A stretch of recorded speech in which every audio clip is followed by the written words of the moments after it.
Hello, guys. It has been a while. So sorry about that. Basically, a bunch of stuff happened, and I just wasn't able to get back to what I wanted to do. I was just really, really busy, and just stuff happened, and yeah, it stuff happened, and I'm sorry. Just things happened, stuff happened, and I can't really say exactly what happened, but just stuff happened, and yeah, it just got in the way.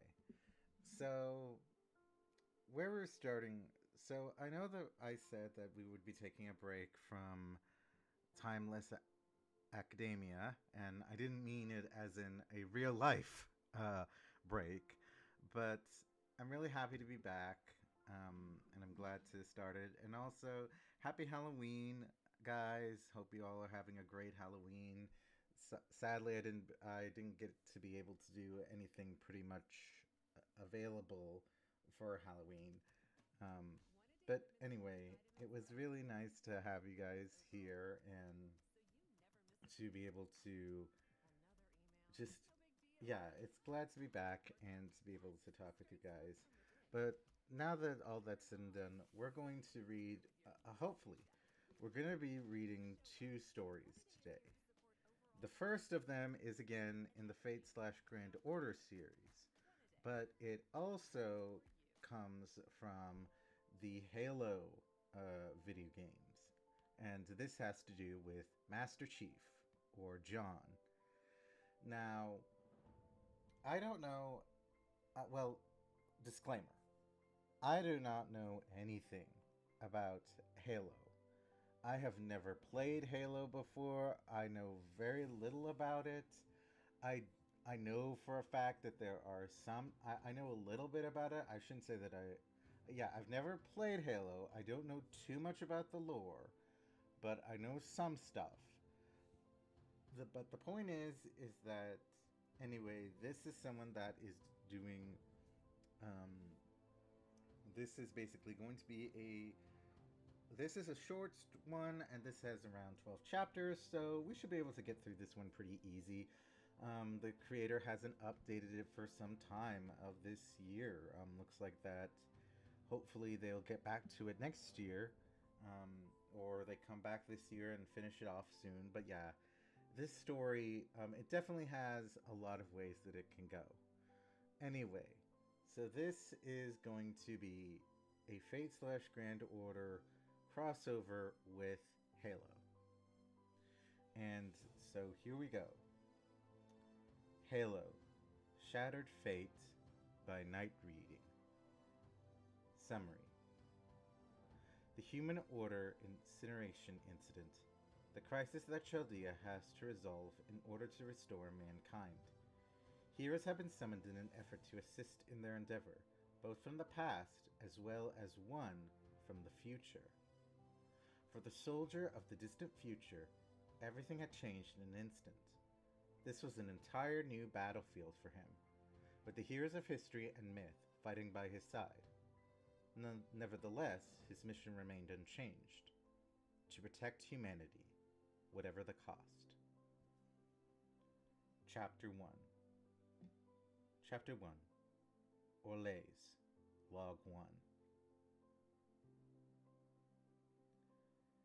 His eyes shot wide open, as if expecting something to attack him. He lifted his guard up and started scanning around his surroundings. Empty. No sign of activity. Not a single dot in his motion tracker. Behind his visor, the man narrowed his eyes. It quickly became clear in his mind that he was not standing where he had been fighting just a few minutes before. Instead, his body stood in the middle of a verdant field, surrounded by trees at least 100 meters away. There was something wrong here, not only in his surroundings, but also in himself. He was unable to describe it with accurate words, but something felt odd within both his mind and his body. Echo 216, come in. He spoke through the comms in his suit, but no answer came. Echo 216, I repeat, come in.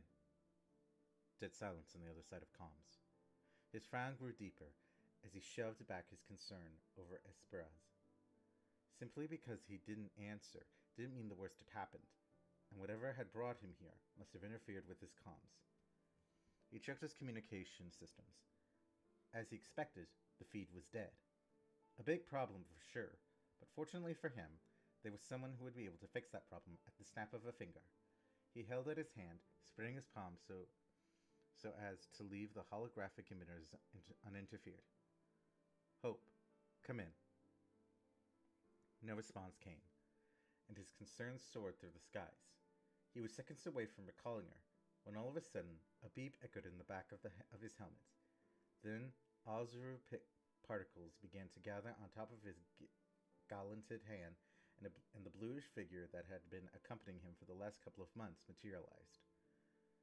No matter how badly he tried to prevent it, whenever he saw her, his mind kept wandering back to her. Back to Cortina, his greatest failure ever as a soldier. Yet here she was. And although Hope was different from her, he was secretly regarding her as a second chance.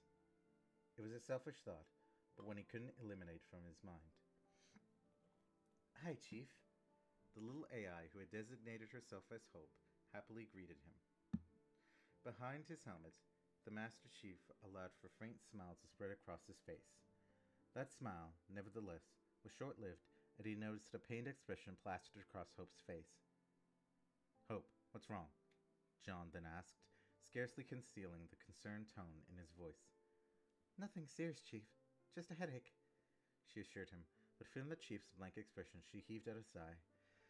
As I said, it's not that big of a deal. I just kind of feel like I got a hangover. Not that I know what a hangover feels like at all, just that Esperanza's description of how one feels like is the best way I have to describe my current state. The AI gave a nervous, useful laugh. John shook his head in partial amusement, playfully wondering about what exactly Hope and Fernando discussed whilst he was taking a rest, following up one of his missions. But he pushed himself back to the present. His priority at the moment was figuring out where they were, his previous amusement having been replaced by his typical professionalism. Do you feel well enough to go on? She nodded her head with a smile. Yes, perfect to continue. Although, where are we? Unknown. We really gotta fix this habit of popping up at random places. The Spartan hummed in agreement. Then his mind wandered back to that eerie feeling he experienced through his body moments after regaining his senses. Hope, I need you to perform a scan of both the armor and my own body. Search for any anomalies, regardless of how small they may be. Sure, give me a second, the AI said, as she closed her eyes. Hope's expression shifted from a cheerful one to a troubled one, and finally settled on a perturbed one, as she brought her hand from front of her mouth. Chief, something happened, Hope spoke in a panicked voice. Not only to you, but to me too. I don't understand how this could have happened. Slow down. You're not making any sense. Okay, bye. Yes. Okay. Like Fernando said, deep breaths. The construct paused for a few seconds, then shifted its gaze to him, a sorrowful expression in her eyes. Chief, you're not going to enjoy what I tell about you, what I'm about to tell you, at all. Don't worry, I can handle it. What happened? I doubt you can cope with this, she murmured to herself before she looked him straight in the eye. I'm so sorry, John, but you're dead. The words of his companion entered through his ears and remained in his thoughts as he kept repeating them over and over again, almost as if he was trying to make some sense of them. Dead. He was dead. How was that even possible? As far as he could tell from his last confrontation with the Banished, it was only against a handful of troops that he shouldn't have had any trouble in eliminating. But now, according to Hope, he was dead? John was quick to notice that both his heart rate and his breathing were accelerating rapidly. That wasn't good. He knew that he had to calm himself down. Acting out of control with his emotions was a fool's game. Explain, John requested, his voice as tough as the titanium alloy of his armor. Remember the migraine I had when I woke up? Hope asked, prompting him to nod his head. Well, when I analyzed it, I recognized it was due to a forced insertion of information. Rather than learning or absorbing the information, it was merely placed there, forcing me to internalize something which already resided in me. And I presume that this data is connected to my current state. Yes, let me explain, Hope said as she crossed her arms behind her waist. At the present time, you've become a heroic spirit of the archer class. A heroic spirit, or servant, is a replica of a noteworthy individual who has left his mark on human history. They may range from kings to warriors like yourself, or even mythological figures. The logical side of John's mind should have dismissed everything that Hope was telling him as pure, or clarifying it as the words of a rampant AI. However, for whatever reason that he couldn't comprehend, he was actually believing everything that the AI was telling him. Yet he remained skeptical. Perhaps whatever it was that had brought the two of them here was messing with their minds. It remained a possibility which the Spartan refused to rule out in its entirety, but for the time being he would allow Hope to continue with her explanation. There's a wealth of interesting information about the servants, so I'll give you the fundamentals. For some reason, you've manifested on Earth, though I don't know why. Your body is composed of magical energy, but you shouldn't be feeling any different than you did when you were still alive.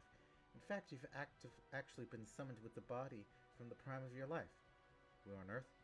Yes and no. I don't know where or when we are. When? Meaning that we could have been summoned at some point in human history. John found the words coming out of his mouth surprising. If one of the blue team members were to hear it, he doubted that all the training they had undergone would be enough for them to hold back their laughter. John momentarily froze at the thought of them. With every second that he spent listening to Hoop's explanation, the more he began to accept it, which meant that it was true that he was dead. It also meant that he could never get to see them again. He could not help but feel a twinge of sadness in his heart. Fred, Kelly, Linda, his teammates, friends, and siblings. No longer would he be able to see their faces. No longer would he hear their conversations. No longer. Most likely, the location where the servants are recorded, known as the Throne of Heroes, exists outside of time, so it could be either in the past or in the future. I'm leaning more towards the former. I see, John said dryly. For some reason or another, his mind could not deny the truth that Hope had conveyed to him. He was dead. He'd been transformed into a heroic spirit, and he was in an unknown territory. Everything threw his mind into turmoil. Jean believed that when he died, he at least would be able to rest. That proved not to be the case. He was standing here as a living spectre, and there was nothing he could do about it. The Master Chief shook his head slightly and drew a long, deep, cleansing breath behind his helmet. There was no sense in losing himself over what had happened, so he pushed aside everything that was preventing him from being able to focus. All right, what do we do now? Asked John. I have no idea, admitted Hope. I never thought I would become a ghost. John hummed in thought as he gazed up towards the clouds. Then, he remained staring up at the sky. Hope, above us. The AI let out a confused noise before she too turned her gaze towards the sky. Just like the chief, she remained staring at the anomaly soaring in the blue sky, staying silent as she tried to comprehend what she was seeing. What is that? She asked incredulously. No idea, but I doubt that it's a halo. Do you get any signal from here? None. Sorry, Chief. Without any signal, I'm not much help, Hope said as she dropped her head. Don't worry, I'm the same, Sean said. Let's move out of here. Let's see if we can spot anything in the vicinity. John allowed Hope to dematerialize, and then he closed his fist, before making his way out of the open fields where he had awakened. He had nowhere in particular to head to, so he simply would see what he would encounter along the way. Well, at the very least, that ring of light might be a clue as to why we're here, Hope said on his helmet's private communications channel. You think so? Of course. With your luck, it will be. You said I became a servant. What difference does it have from when I was alive? John asked after a minute of silence. Glad you asked. First of all, your strength and speed. Both of them have been exponentially increased, so much so that you would be able to take on 100 elites without any problems. The Master Chief stopped himself. If what Hope was claiming was true, then he would be interested in seeing at what stage his current strength would be at. So he flicked his gaze towards one of the many trees that was surrounding him, and without any hesitation, he launched a fierce punch towards it. Just as he had expected it, the tree broke into pieces when his fist landed on it, a strength that the augmentation on his body had gifted him. What he did not expect, however, was the shock wave that followed, which managed to destroy a bunch of trees on a straight line. John blinked in surprise as he watched the damage with that single punch of his had brought. It appeared that Hope had not been lying when she said his strength had grown, although now he was questioning to himself just where his limits were. But he would have to check that later. What else? John asked. 2 more important things. First, let's look at the skills. Your skills are the embodiment of a servant's abilities and traits, and they are divided into 2 classes: class skills and personal skills. Your class skills are independent action and battle continuation, while your personal skills are Mind's Eye, Eternal Arms Mastery, Anti-Mystery, Charisma, and Pioneer of the Stars. When she spoke, Hope arranged for each skill which he named to be displayed on the Chief's HUD. He analyzed each of them. Some of them he understood, and while others he failed to comprehend their meaning. Explain independent action and Pioneer of the Stars, John requested her. Of course. Independent action is the ability that allows you to exist for a certain amount of time without forming a contract with a master. And before you ask, a master is an individual who has forged a magical contract with a servant, she added, before he had a chance to interrupt her. Meanwhile, the Pioneer of the Stars ability was bestowed upon you for your heroic achievements during the Human Convent War. Essentially, what this ability does is make the impossible possible. Somehow. John didn't quite understand the latter, as it did not sound like a straightforward thing to understand, so he chose to ignore it for the time being. And the other thing? The Noble Phantasms. They are the crystallization of the legend of the heroic spirit, a symbol of their history. You possess 3 of them. Your Mjolnir armor, me, and another one called I Need a Weapon. Do you know the meaning of the last one? Hope asked him in an innocent tone of voice. Maybe, but it's not important. What does the last one do? In short, it allows you to summon all the UNSC weapons that you have used throughout your life. Well, most of them.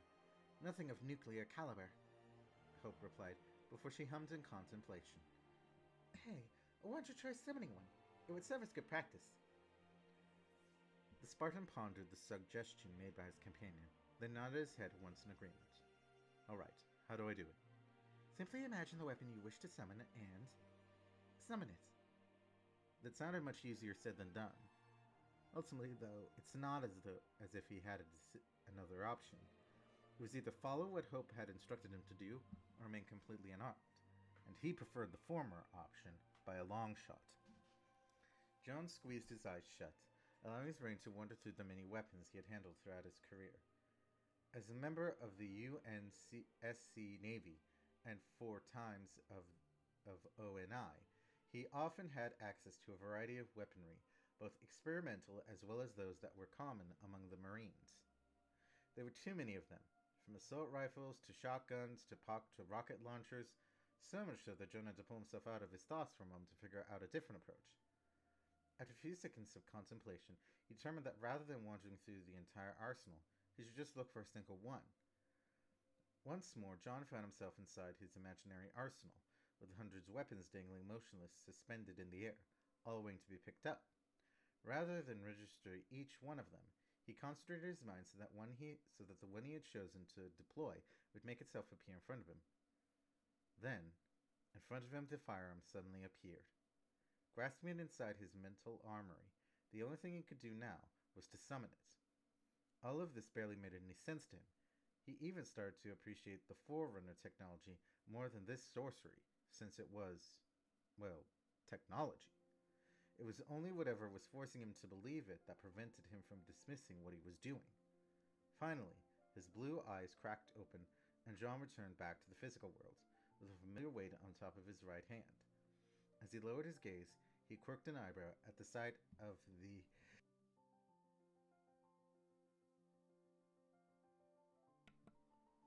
sorry. At the sight of the MA-40 assault rifle clutched in his hand, identical to the one he was using a couple of hours ago. Of course you would summon that one, Hope humorously commented with the private communications channel. Perhaps it's your favorite? It gets the job done, John replied calmly as he began to examine the weapon in detail. It was mildly frightening how identical it looked to the one he was carrying in the Zeta Halo. From the built-in ammunition indicator to the magnetic compass, the assault rifle appeared to be straight out of the factory.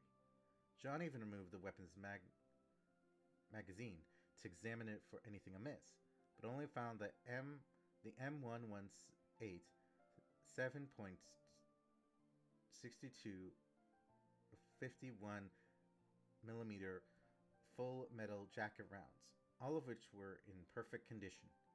Overall, it did not appear that the rifle had been tampered in any manner, and although he summed it struck him as bizarre, John decided not to pay too much attention to it, and simply rolled with it. John then laid the assault rifle on the ground. Then, just as he had done a few moments before, he summoned another weapon to his hands. This one was nowhere near the size of the rifle, and it was perfect for a switch grab if he were to run out of rounds whilst in combat. Lying to himself, the Master Chief attached the M6H2 Magnum to the magnetic weapon carrier on his right leg, and picked up the assault rifle lying to his right. After that, the Spartan II continued along his path. John maintained his eyes straight ahead along the path he was following, occasionally flicking them to the motion tracker displayed on his HUD in case any movement was detected in the vicinity. Hope, uncharacteristically, stayed quiet for the majority of the time. He didn't bother to ask why. She was probably trying to make sense of everything that happened, just as he was too. Although John was having a tougher time than he had expected. It's not every day that you find out you're actually dead, or that you've been summoned back as a ghost. But, exactly as he had been trained, the Spartan shoved the emotions connected with the ongoing situation to the background. Finally, 1 hour after walking slowly through the forest, the chief visualized a small town in the distance. Quickly he pulled himself behind a tree and activated the zoom function of his HUD. As he carefully examined the village, he noted that the architecture did not coincide with that of his own era. It did not even resemble those of the 21st century. He shifted his attention to the villagers. Their garments were plain and dirty. The latter of them he had seen caring for the cattle, also unlike anything he had witnessed in his lifetime. At the very least, this essentially confirmed that he was truly in the past. Mentally, John released a heavy sigh, still barely able to believe that this was all true. It all felt very much like a dream. He couldn't figure out if it was supposed to be a good one or a bad one. However, he did not let his thoughts get caught up in that. The Master Chief began to ponder over how he could acquire more information about the time period he was in. Walking directly into the village was completely out of the question. It would only attract too much attention. Maybe he could just wait until nightfall to infiltrate, and then gather the information he needed. That way he could avoid drawing unwanted attention towards himself. John quickly decided to go along with that plan, but when he was moments away from heading towards a more sheltered location to avoid being spotted by someone, 2 unidentified dots appeared on his motion tracker, prompting the Spartan to immediately turn around and draw his weapon towards whatever was coming his way. The Spartan stood by patiently waiting for whomever was approaching him. His finger was firmly planted on the trigger of his rifle, ready to take the shot if the situation warranted it. The dots were getting nearer and nearer by the second, so when he noticed on the HUD that it was already at a distance he didn't quite like, John yelled out to him. "Halt! Raise your hands and slowly march towards me!" "Yes, please do not shoot! We are not your enemy!" A youthful female voice replied back to him. Then, out of the bushes, 2 figures came out. A man and a woman. The woman was somewhat petite, around 160 centimeters, with an almost inhumanly beautiful appearance. She was wearing a luxurious red dress and a strange hat. It resembled a giant mushroom. Meanwhile, the man was approximately 180 centimeters in height and featured lengthy blonde hair and had an abnormally pale complexion. He was also dressed rather luxuriously and elegantly, with a black suit and a matching colored coat draped around his shoulders. Both of them advanced towards him slowly with their hands in the air, with the woman glancing at him somewhat nervously, while the man had a look of annoyance on his face. "Great! Look at the mess you've got us into, Marie!" the man sarcastically commented in French. "How would I know that this would happen?" Likewise, the girl replied in French, sitting more amused than annoyed by his comment. "Besides, you are the one with the sharpest ears, so you should know there was another servant here."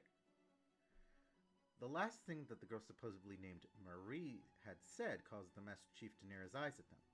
As he observed them silently while the two bickered amicably, he ran his gaze over both of them, once again feeling something strange in a part of his mind that was telling him something about them. "They are servants."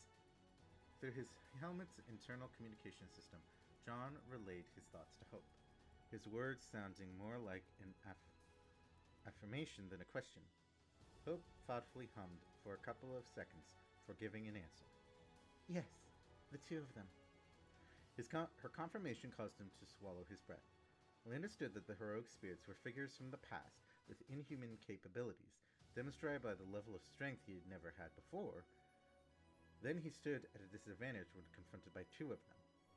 Though at the very least it didn't seem to be seeking to initiate a quarrel, considering they had approached him with their hands held up just to see as instructed. Perhaps he could use them to gather up some information.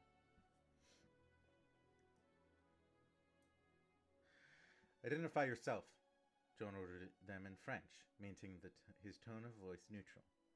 Both the man and the girl returned their attention back towards him, the former staring at him with wide eyes. However, the girl was now regarding him with a newfound delight, wearing a joyful smile on her face. Then she introduced herself. "Bonjour, my fellow compatriot. I am Marie Antoinette, and my class is a writer." And then we have some author's notes at the end here, but I'm not going to read that and kind of bore you guys. But yeah, so that is the first chapter of Halo Shattered Fate.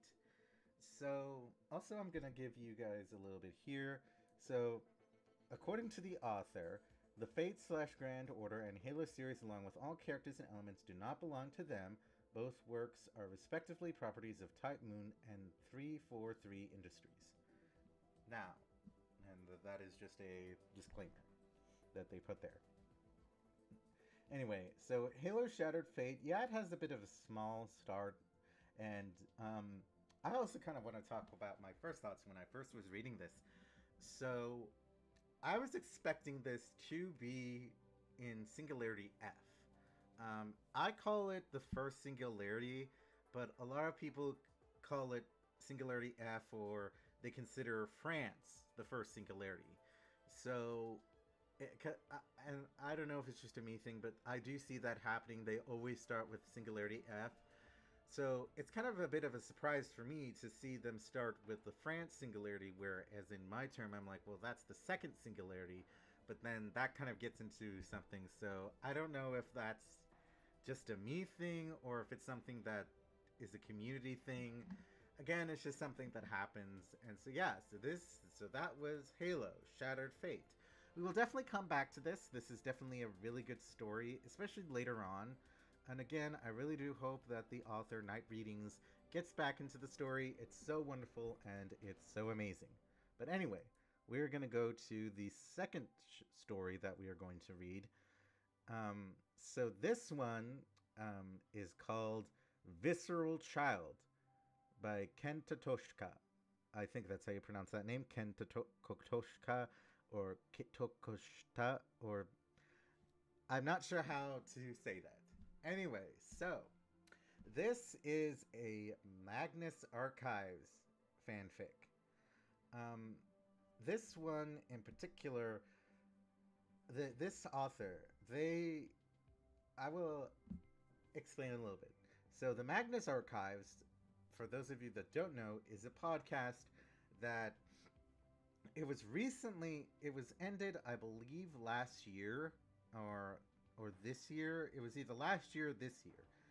But the Magnus Archives, it was phenomenal. It is basically the whole point of the Magnus Archives to explain and to give a little bit of background information is that the back is that it is that it deals with the it basically has the question of what it's basically if the fears that humanity had throughout its life was these eldritch horrors, these sort of beings that basically, to explain, there are, I think there's about 12, no, not 12, there's 13 or 14 different fears or entities, and they are all have to do with, again, human fears. So it would take a while to name off of them, but I'll just go off the ones that are really well known.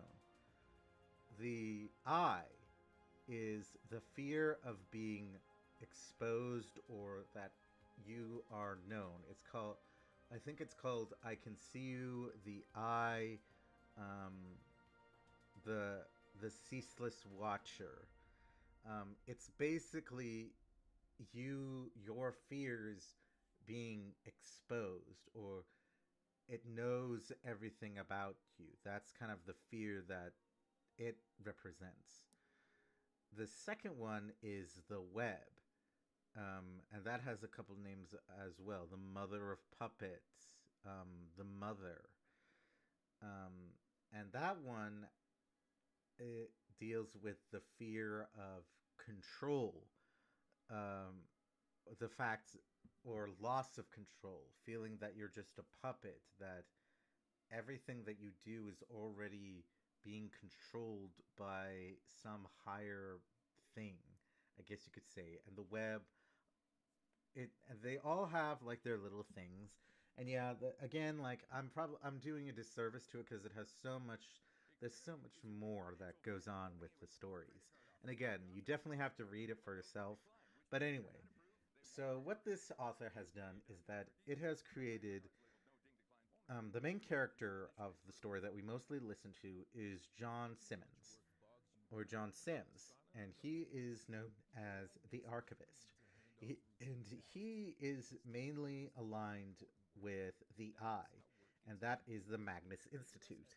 And anyway, so they created these stories where what if John was an actual child of these Eldritch monsters? So I am going to explain. So I'm just going to read this one and then we'll call it an end for the day. So here we go. So, Visceral Child by Kitakoshka. Summary. People often forget that the flesh can bring out the most horrific of hungers. Jared's more than willing to provide for his boyfriend. John is the flesh's kid. So, fair warning, there is cannibalism in this fic, and it's not graphic, but you guys have been warned, just like in the notes here. So yeah, there is some cannibalism conversation that is talked about. It's not graphic, it's just a mention, so yeah. Again, guys, at your discretion. And for you, sir, the sirloin steak. Rare. The saltine shrimp and a side of calamari, please. The waiter nods and scurries off to the kitchen, their back stiff with dread the longer they stand next to the man who just doesn't belong. Such a carnival. Red eyes glint in the elegant lighting of the fanciful dining room as their owner gives a sharp-toothed grin. What's the point in eating like a rabbit? He retorts and clicks his nails on the table. What's there to taste without the flesh? In this restaurant, the dining parties are all quite dignified. outside, each patron dressing to maintain an atmosphere of elegance and wealth. It's for this reason that many eyes are drawn to the table, holding an exceptionally well-off antique dealer and a grungy-looking young man in torn jeans and a faded t-shirt. From an outside perspective, only Jonathan Harker fails to meet this expectation.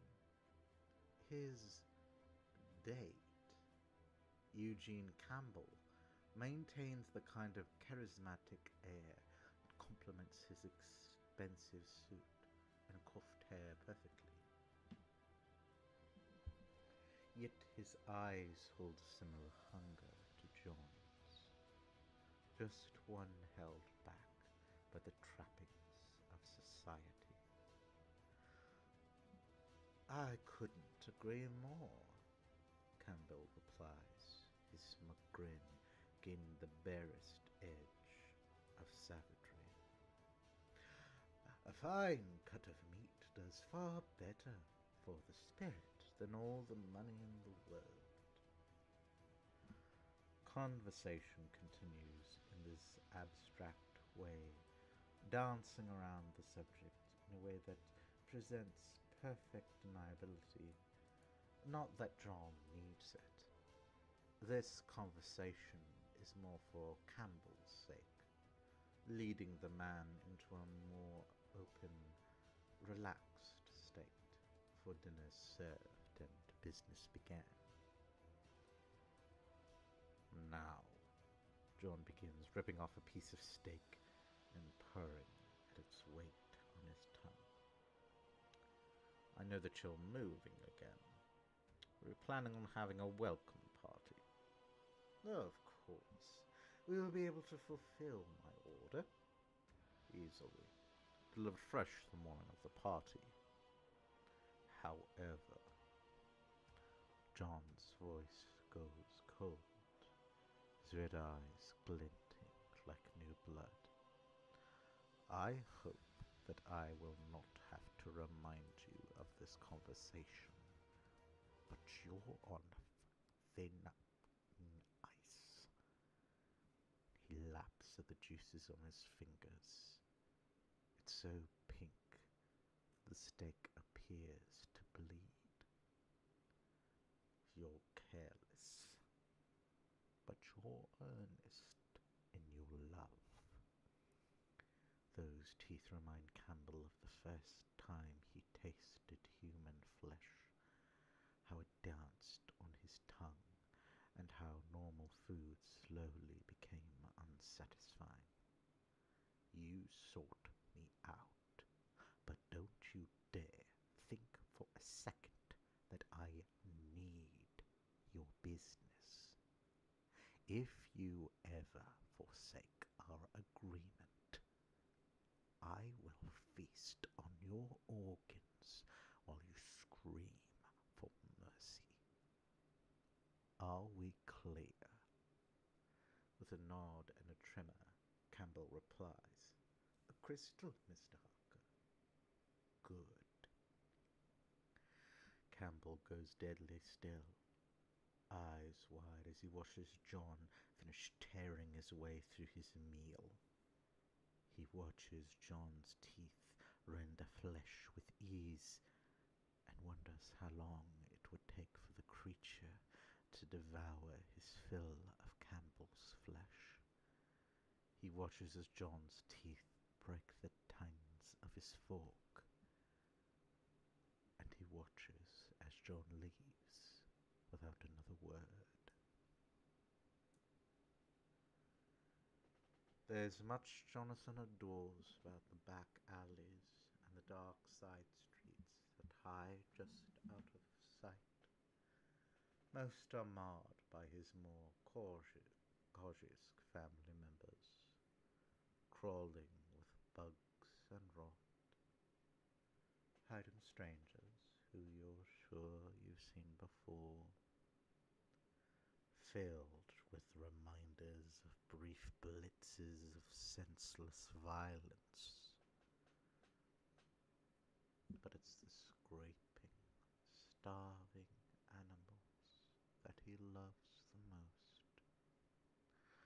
While his presence seems to ignite a desperate edge to their hunger, they don't complain about what food he grants them, even if it's the dead flesh of a former compatriot.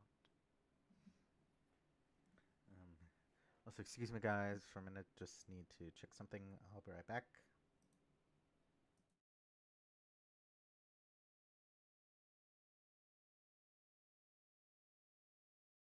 Imagine being able to build an app with your name on it, just by thinking about it. Meet Base 44.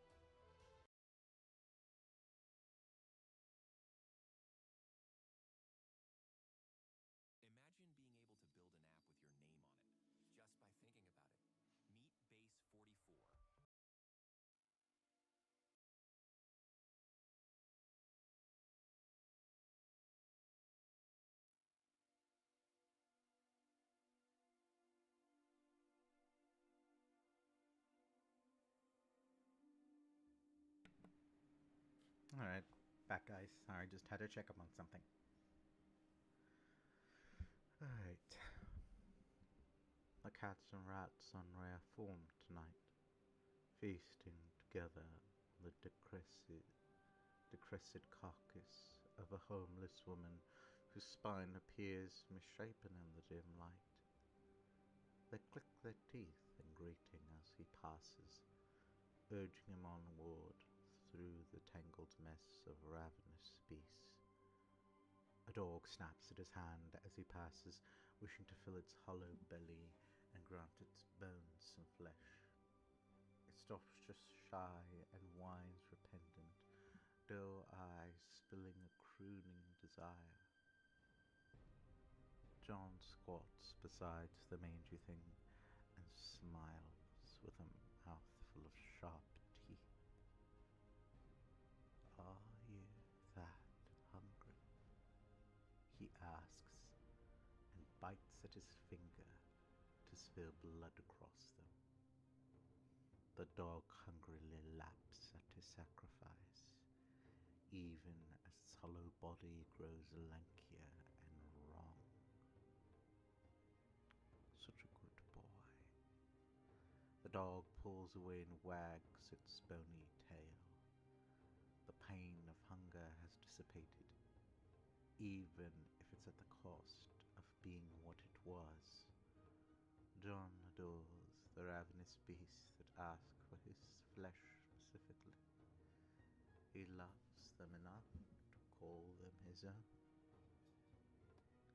Come, Jude, let's go home.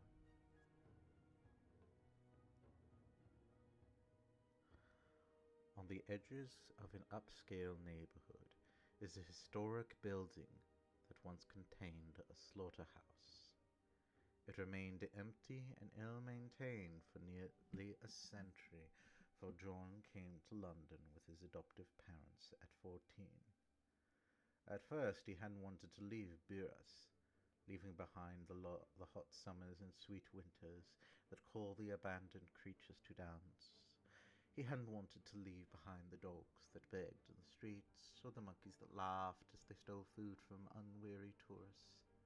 He hadn't wanted to go to a place that would likely misunderstand his benevolence as something entirely sinister.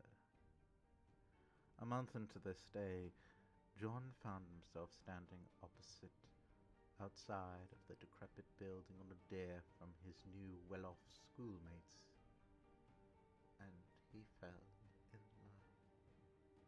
He spent the night on the topmost floor where the owners once worked until the money became too much to continue. He spent the night listening to the echoes of fear, the dredges of his parents' hold, the place that had not tasted the flesh in decades. In the morning, once he'd proven his courage to the haughty brats who challenged him, he spoke to the Harkers, and they came to an agreement. The slaughterhouse was quickly and quietly purchased. spent weeks fixing it right and inviting the flesh to dance in this hollowed place of hunger. And in the end, it felt like home. When at last the dreary English days drove the older hawkers back to Byrsa, John remained, nursing his fledgling community of starving monsters and ravenous animals from the sanctuary of the slaughterhouse. The newly dubbed Jew Ek follows him eagerly into the building, barely allowing itself a moment to scent the lobby before bounding into the caged elevator. John rubs his dirty head, baring his teeth in the pantomime of a smile when it steps closer, only to go very still at the sounds coming from 2 floors above them. Then when the doors open to the 3rd floor, John steps out with Jew glued to his side and peering out the unfamiliar space with wide eyes. 4 other dogs come to greet them with disturbed snarls, but playful eyes. John crouches and opens his hands for the 4 to come closer, allowing Jude a moment to become acquainted with its new floormates. I will keep you fed, John whispers, catching most of Jude's attention. And all you have to do is get along with one another for now. After washing Jude and setting out fresh food for the 5 monstrosities on the 3rd floor, John proceeds up to the next 3 to check on the felines, the rodents, and the birds. They greet him with open glee and a ravenous hunger that makes his heart swell with affection. However, it takes little time to care for of their needs, and he has another beast waiting for his attention. The topmost floor is his apartment, and the gigantic, well-stocked kitchen is where an old, well-loved table sits across the back wall, just out of sight of the barred window. A most delectable scent pulls him in further to that table and the desecrated corpse laid out across it. A basket of treats made with the blood and flesh of an unwary victim sits beside the mutilated body, but they do not belong together. The basket is from Mr. Spider, who's always willing to share new recipes with someone who understands. And John is so very grateful that the aspect thinks of him as a friend. But it's the corpse that draws his attention, especially considering that the bones, pulled free from the body and cleaned meticulously to be piled up on the nearby counter for later inspection. They whisper secrets of why and how and when and who. Not that John didn't already know the answer to that last question. Hello, Jared. There's no point in turning around. Not when there's strong arms encircling his waist to mold his smaller frame to Jared's front. John can hear Jared's heart beat so clearly, and he's swept up in a tidal wave of affection for the Avatar. I see that you are busy. Jared chuckles and lets John twist his holds until they're looking at one another. As much as he adores holding John so close that it's difficult to tell where one body ends and the other begins, he loves the way John's bloody gaze turns so soft despite their predatory gleam. I Jared draws and pulls John in for chast kiss. There's a purr in the Elrich chest, on demanding that Jared feed the ravenous greed in his soul. Then you can decide what to do with our new bones.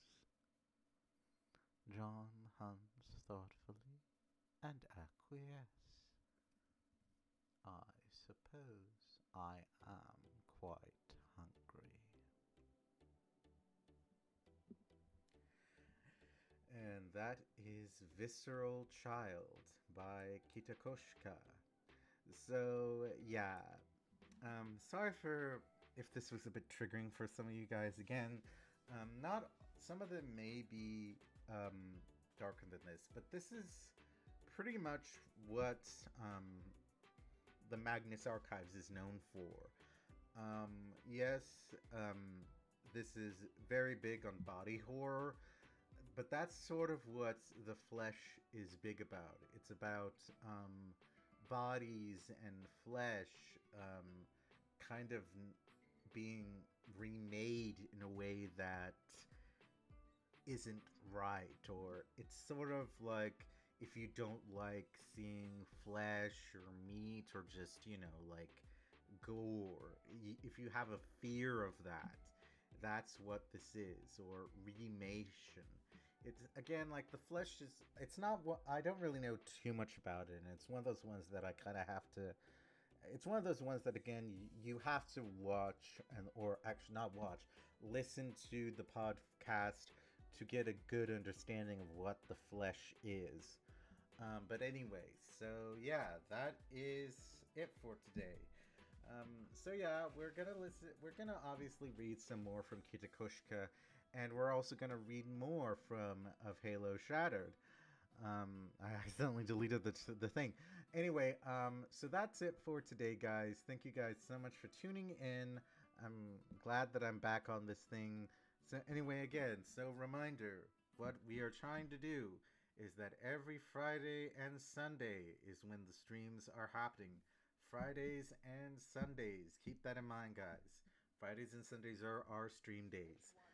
So, with that, I hope that you guys have fun. You guys enjoy. Again, guys, happy Halloween. Hope you guys are safe. Please be safe out there.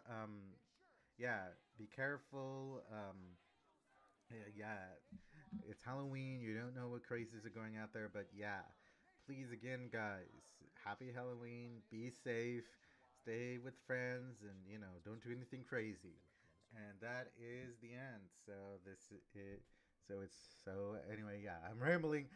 Bye, guys. Thanks for tuning. Bye.